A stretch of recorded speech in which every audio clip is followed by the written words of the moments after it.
Hello everyone, Looney here, and today, what are we doing? Well, we're going to be restoring this headlight, plastic headlight off of a 91 Previa or thereabouts, without using a kit at all, just with this stuff I have hanging around the garage.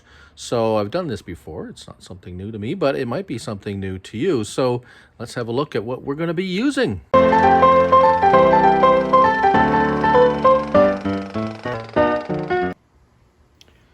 So here we are. So the headlight is courtesy of my brother-in-law, Bill, Bill's Garage and Gaming. So yes, he has a YouTube channel. We'll talk about that later.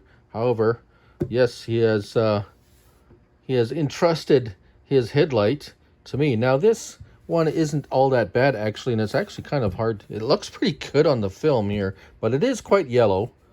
So well, it's what we have. And it's what we're going to work with. So what are we using today? Well, the key component of this is a 1K acrylic clear coat. So this one is by a local store, which I'm not going to mention because they're not sponsoring this or anything. But UV resistant is something that you might want to look for, although not 100% necessary, although it does help. So now, a automotive grade aerosol clear is really what you're looking for. This one's actually made by Proform, but there are several others. Where do you get it? Well, you depending on where you are and what's available in your area, a paint supply store, an automotive paint supply store, like a Napa, or your local, where depending on where you are. So they would have that. Also, what we have here is 2 grits of sandpaper. Now this sandpaper here that I have is something that, of course, I have hanging around in my garage. Well, one of this is a P500 grit, which is, yeah, you'd say coarse. It's not really coarse. It's quite fine, as a matter of fact. But we're talking about a plastic lens here. We do not want to overly aggressively sand this, especially since it is not all that bad.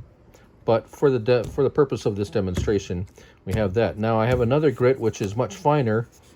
If you can see that, there we go, P800, and that is quite fine. As a matter of fact, if you rub your finger on it or your thumbnail or something, it feels like there's hardly any grit on there at all. So you might think it's not doing anything, but as I will show you, it definitely will be doing something. Now, what else are you going to need? Well, you're going to need some a cleaning solvent or a cleaning solution.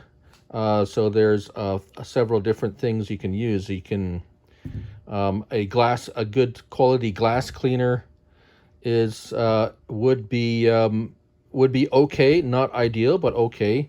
Of course, you want to have the lens as clean as possible before you start. You don't want to be sanding in impurities or contaminants. Also, rubbing alcohol would be appropriate, or something that you could use. I have a solvent, an automotive grade final wipe solvent. It's very mild. It's not going to melt the plastic. You don't want anything really aggressive in the solvent because it will melt the lens, and then you're in big trouble. So before we start, I do want to show you a project, or a lens that I have already done it's quite some time ago. So let's take a look.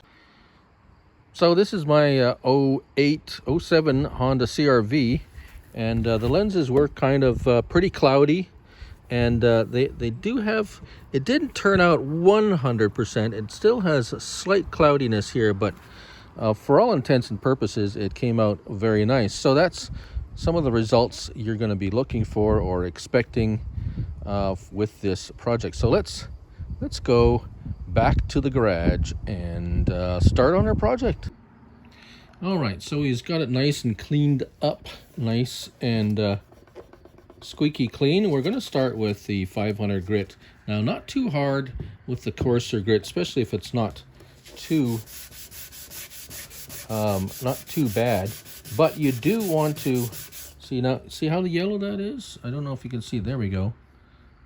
See, they got that yellowness. So that's what we're trying to remove. And be patient. Don't try to do it all at once. There's going to be probably, it's probably going to be kind of fill up the grit and stuff. And so it's, and these ones have these little knobs on them for,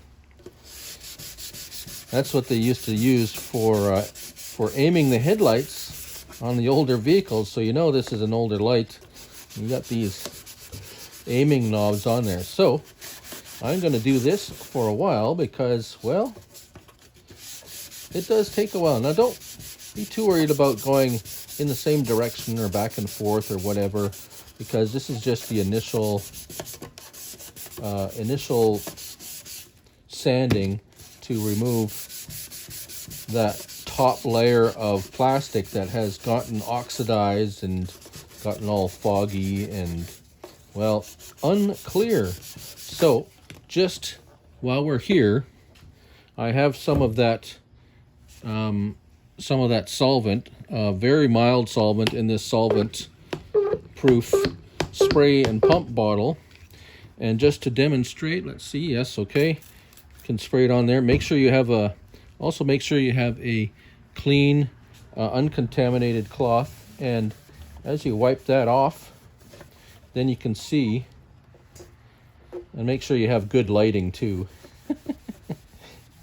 And that way you can clean it off and you can see where you're at and what you're doing. Some of these lenses actually had a clear coat on from the factory, and there still might be a little bit left. So as you're sanding it and wiping it off, you might see little bits of that. You want to get it all cleaned off where it's nice, right down to the clear plastic. So I'm going to continue this, and we'll catch up with you when I go to the next step. Okay, so we have finished with our first sanding, and what you want to do actually at this point is get it under some really good light and really look over it very carefully to make sure that you didn't miss anything, or if there's a spot somewhere along there that you wanted to go at it again once more, this is the time. So we've cleaned it off really well again, taken a really good look at it, and I think it looks pretty good. But that's just the first step. We're going to hit it with the finer grit now. So you may ask, why do we need to hit it with a finer grit of paper? Well, basically what we're doing is smoothing out the coarser grit scratches from the 500, and now we're making it smoother so that it's gonna give you a nice smooth surface when you apply the clear coat. Now, the one mistake that a lot of people do is go too fine. Now you could go up to 6,000 grit, which is, my toilet paper is rougher than that. What you do want is a certain amount of basically fine scratches in the surface so that the clear coat has something to grab onto, because if it's too smooth, it won't have that adhesion qualities, because there's nothing really adhering the clear coat to the lens except for these scratches. So, and again, you don't have to be too aggressive with this. It's just, you just want to make sure you cover the general area, make sure you thoroughly sand, but you don't press too hard, just light pressure. You can feel the sandpaper working. You don't want to put your fingers there and gouge it. You want to use a flatter part of your hand. You want a nice flat, you don't want fingers, it's going to leave finger marks, right? So it's a little difficult with this type of lens with these knobs on there. So just gentle pressure like that. And I thought I'd take this moment to answer a question I'm sure many of you have, is where do I find this sandpaper? Now, typically this type of sandpaper comes in a pack of 100, and it is quite expensive. And for this type of a project, you really only need one piece, or maybe two if you're doing two lenses, which you probably will be. Actually, you go to the same place you found the clear coat. Sometimes they sell single pieces of sandpaper at these places, or small packs of sandpaper. And well, guess what? We have our inspector here, so let's go get him. So here's Painter Max. He's here to inspect the job. What do you think, Max? Is it good? Is it the do we get the two paws up approval? It looks like he is, because he doesn't seem too concerned about the job we have. So say hi to everyone, Max. All right, back to work. All right, so whilst you're doing this and you're sanding it, you want to be checking your sandpaper once in a while and making sure it's not yellow. This is quite clear now, and you can see the dust on here is very white. And if you've seen any yellow dust at this point, it means you might need to go back. You might even need to go back to the coarser sandpaper and take care of that one particular area. So, but I think we're good here. We're just going to take our cloth, give it a quick wipe to get that initial dust off,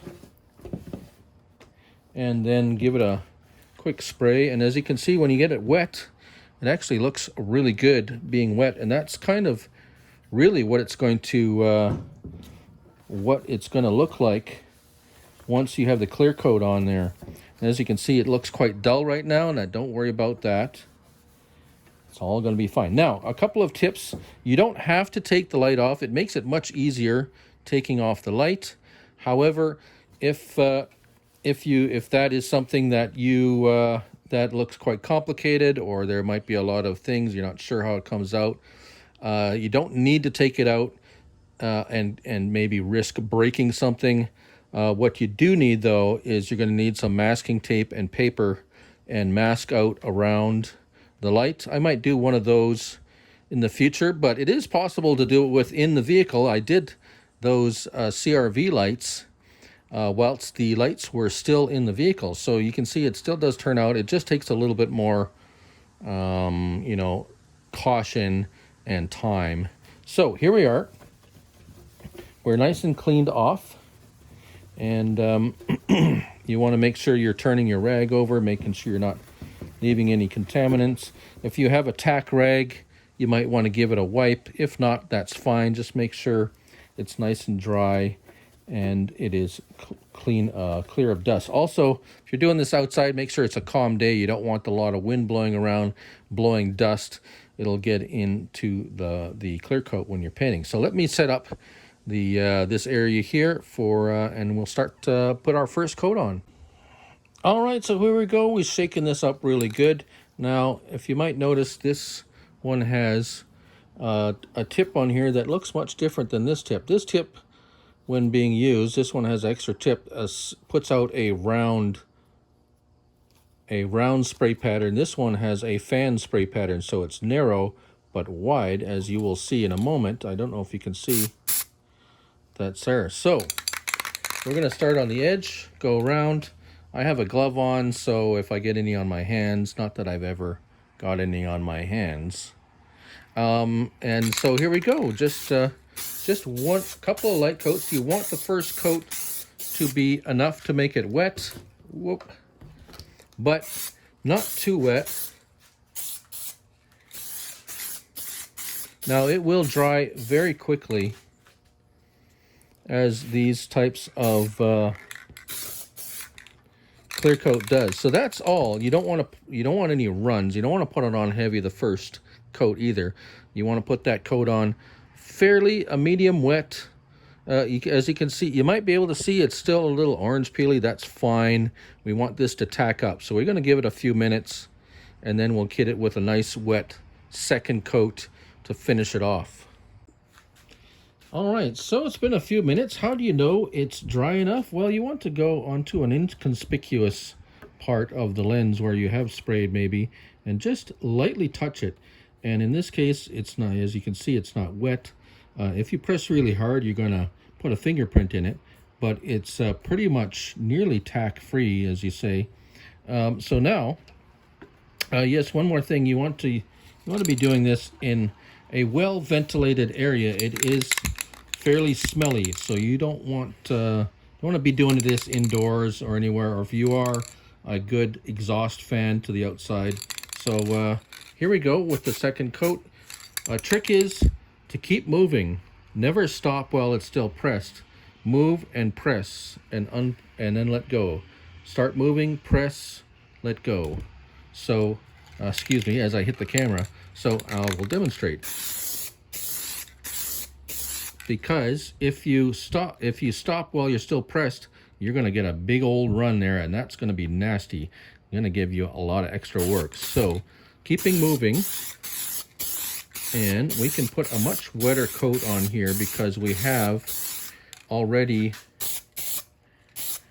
a coat of paint, and that first coat allows us to put on a little bit wetter. And there you go. So you don't want to put too much, but as you're watching it, you want a nice smooth finish. You don't want it too dry anywhere. Yeah, there we go. And we got to let it dry. Again, if it's too humid, it's gonna fog out a bit. So now we just let it dry. And there you go. That's how you restore a plastic lens cover or a headlight with just a few things. You don't need a kit. A can of this probably going to cost you maybe $15 or so, depending on where you get it. The sandpaper, if you get sandpaper in single sheets, there maybe $1 or $2 each. So if you have any questions, please mention it in the and please ask in the comments. I'll be happy to answer them. Also, I'm going to put a link to Bill's Gaming and Garage and Gaming, because he has done several of these with different methods, and you can take a look and compare. So anyways, before I go, and there you have it, everyone. Thanks for watching. Stay tuned for more videos like this. I have a number of projects coming up. So before I go, always remember, do what you love what you do. Bye for now.